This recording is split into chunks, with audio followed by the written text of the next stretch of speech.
நாரம் என்பது உயிர்களின் தொகுதியாம். அயனம் என்றால் உயிர்கட்கு இடமானவன். நாரமயனம் சேர்ந்ததே நாராயணன். நாரணனை வழிபடும் நாளே ஏகாதசி. ஞான இந்திரியங்கள் 5 ஆகும். கர்ம இந்திரியங்கள் 5 ஆகும். மனம் சேர்ந்தால் 11 ஆகும்.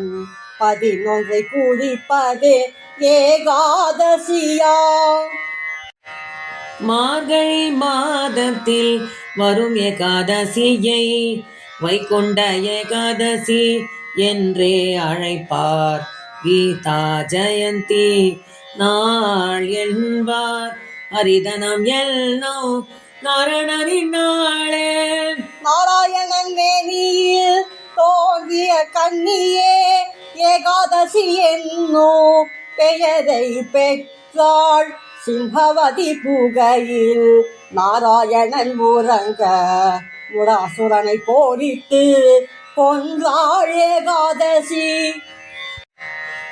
முரனை அழித்த நாளே ஏகாதசி. ஏகாதசி தோன்றிய நாளும் ஏகாதசி. ஏகாதசி கன்னிக்கு நாரணன் அருளிய ஏகாதசி விரதமே வைகுண்ட ஏகாதசி. கிருஷ்ணபட்ச ஏகாதசி உற்பத்தி ஏகாதசி. சுக்லபட்ச ஏகாதசி மோட்ச ஏகாதசி. அதிகாலை எழுந்து நீராட வேண்டும். விஷ்ணு சஹஸ்ரநாமம் கூட வேண்டும். நாள் முழுதும் துளசி தீர்த்தம் மருந்தி உபவாசம் அன்று இருந்திட வேண்டும். சாப்பிடாமல் இருந்தால் வயிறு சுத்தமாகும். துளசி நீரே நமக்கு சக்தியை தருமாம். இரவு முழுவதும் கண் விழிக்க வேண்டும். நாராயணன் பாடல்கள் பாடிட வேண்டும். வைகுண்ட வாசல் அன்றுதான் திறக்கும்.